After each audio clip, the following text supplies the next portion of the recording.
Pemirsa, Bupati Bengkulu Selatan Dirwan Mahmud lolos dari jebakan kasus narkoba yang direkayasa pesaingnya dalam Pilkada Bengkulu, yaitu Reskan Effendi. Bagaimana kasus rekayasa tersebut akhirnya bisa terbongkar? Ya.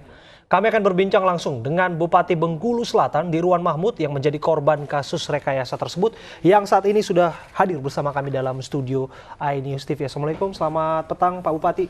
Selamat petang Mbak Abe dan Mbak Anissa. Ya, Mas Abe.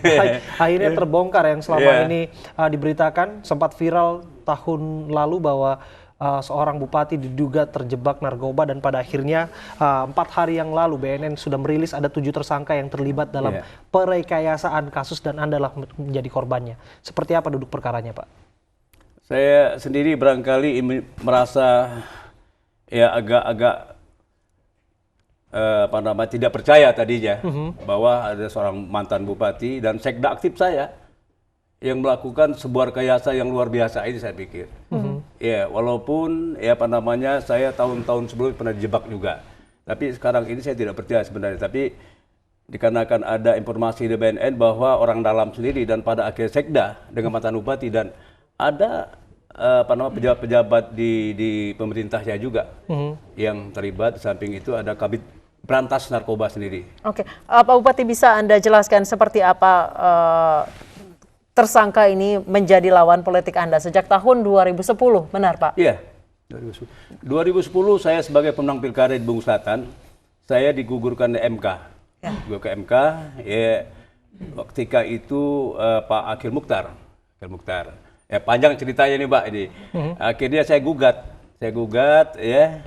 Ketika saya mau berurusan ke MK, saya ditemukan sebuah ekstasi di Kalianda. Itu tahun berapa Pak? Itu 2010. 2010. 2010. Nah, saya tidak tahu ekstasi siapa itu. Sehingga kenapa keberadaan ekstasi itu dalam tas saya katanya, itu jam 3 subuh.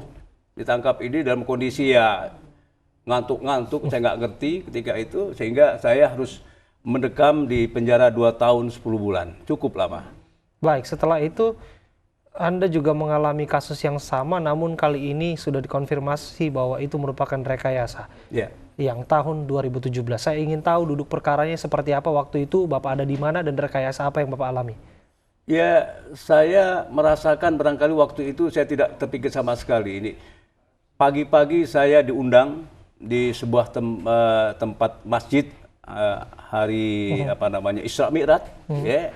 Setelah selesai saya ditelepon Pak Sekda saya sendiri bahwa Pak Bupati ada tamu dari Polda datang ke ruang Bapak. Ya. Bergegas saya ke sana, saya lihat di sana bukan Polda, di BNN dengan seragamnya BNN mengatakan Pak Bupati izin kami akan meriksa ruang Bupati karena di sini dicurigai sering pesta narkoba. Ya, ada 3 ruangan, ruang Wakil Bupati dan ruang Sekda.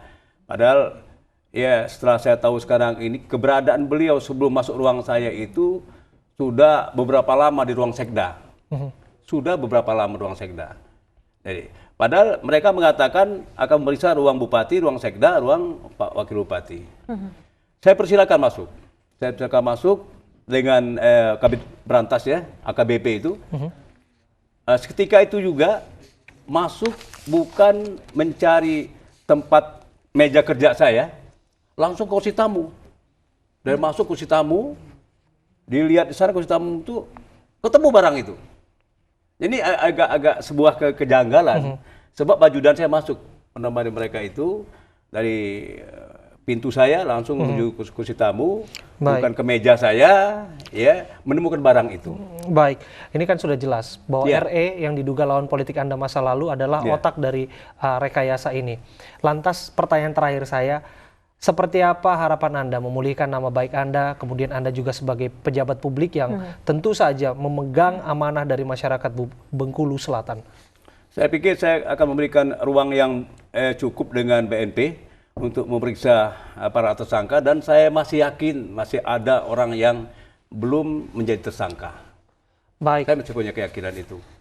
Baik, terima kasih Pak Bupati Bengkulu Selatan sudah berbincang bersama kami. Kita berharap bahwa keadilan yang ditegakkan tentu saja dalam penegakan hukum di Indonesia bukan hanya kasus ini dan semua kasus yang ada di tanah air.